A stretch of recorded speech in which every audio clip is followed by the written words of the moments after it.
എൻ്റെ ഒരു കൂട്ടുകാരനുണ്ട്. അവൻ്റെ കല്യാണത്തിന് മുന്നേ വരെ അവൻ നമ്മളെ കൂടെ ക്രിക്കറ്റ് കളിക്കാനും ഫുട്ബോൾ കളിക്കാനും ട്രിപ്പ് അടിക്കാനും രാത്രി കാലങ്ങളിൽ സിനിമക്ക് പോകാനും അങ്ങനെ എല്ലാത്തിനും അവൻ നമ്മളെ കൂടെ വരും.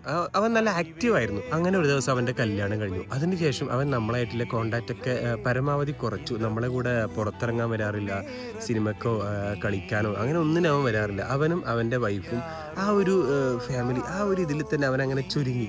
നീ എന്താണ് ഇപ്പം നമ്മളെ കൂടെ ഒന്നും വരാത്തെ, എന്താ സംഭവം എന്നൊക്കെ ചോദിച്ചു. അപ്പോൾ അവൻ പറഞ്ഞു, എടാ ഓള് വിടുന്നില്ല, രാത്രിയെല്ലാം പുറത്തിറങ്ങിയാൽ വീട്ടിൽ ഭയങ്കര സീനാണ്, ഒരുപാട് പ്രശ്നങ്ങളൊക്കെ ഉണ്ടാകുന്നുണ്ട്, അതുകൊണ്ടാണ് ഞാൻ വരാത്തെ, വേറൊന്നും വിചാരിക്കില്ല അങ്ങനെയൊക്കെ പറഞ്ഞു. അപ്പോൾ നമ്മളതിനോട് ഓക്കെ കുഴപ്പമില്ല, ഒരാളെ കുടുംബ പ്രശ്നമില്ല, അപ്പോൾ ഓക്കെ നമ്മൾ അത് അക്സെപ്റ്റ് ചെയ്തു, കുഴപ്പമില്ല, നമ്മളതിൻ്റെ മാറി വന്നു.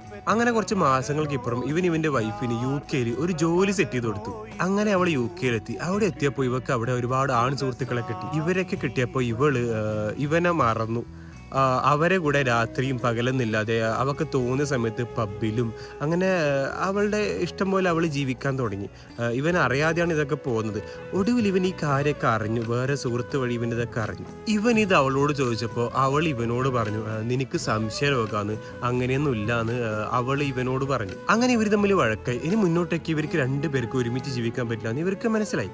എന്നിട്ട് അവൾ എന്താ ചെയ്തറിയോ, 10 ലക്ഷം രൂപ ഇവനോട് നഷ്ടപരിഹാരമായിട്ട് ചോദിച്ചു. ഇവനാണെങ്കിൽ കൂട്ടുകാരെയും വീട്ടുകാരെയും നാട്ടുകാരെയും അങ്ങനെ എല്ലാരും മറന്നിട്ട് ഇവളെ സ്നേഹിച്ചൊരു വ്യക്തിയാണ് ഇവൻ. ഇതൊന്നും സഹിക്കാനാവാണ്ട് അവൻ ഇപ്പൊ ഒരു പ്രാന്തനെ പോലെ നടക്കും. എന്നിട്ട് അവൻ കഴിഞ്ഞ ആഴ്ച സൈക്കാട്രിസ്റ്റിനെ പോയിട്ട് കാണിച്ചു. കാരണം അവൻ ഇപ്പോഴും ആ ഷോക്കിൽ നിന്നും പുറത്തോട്ട് വരാൻ വേണ്ടിയിട്ട് പറ്റുന്നില്ല. പക്ഷെ അവളോ അവളുടെ ആൺ സുഹൃത്തുക്കളുടെ കൂടെ പബ്ബിലും മറ്റു സ്ഥലങ്ങളൊക്കെ പോയിട്ട് ജീവിതം അടിച്ചു പൊളിച്ച് ജീവിക്കുന്നു. അവനെ ചതിച്ച് അവനെ ഈ ഒരു അവസ്ഥയിലാക്കി അവന്റെ ഭാര്യക്ക് അവൻ അങ്ങോട്ടേക്ക് 10 ലക്ഷം രൂപ നഷ്ടപരിഹാരമായിട്ട് കൊടുക്കണം പോലും.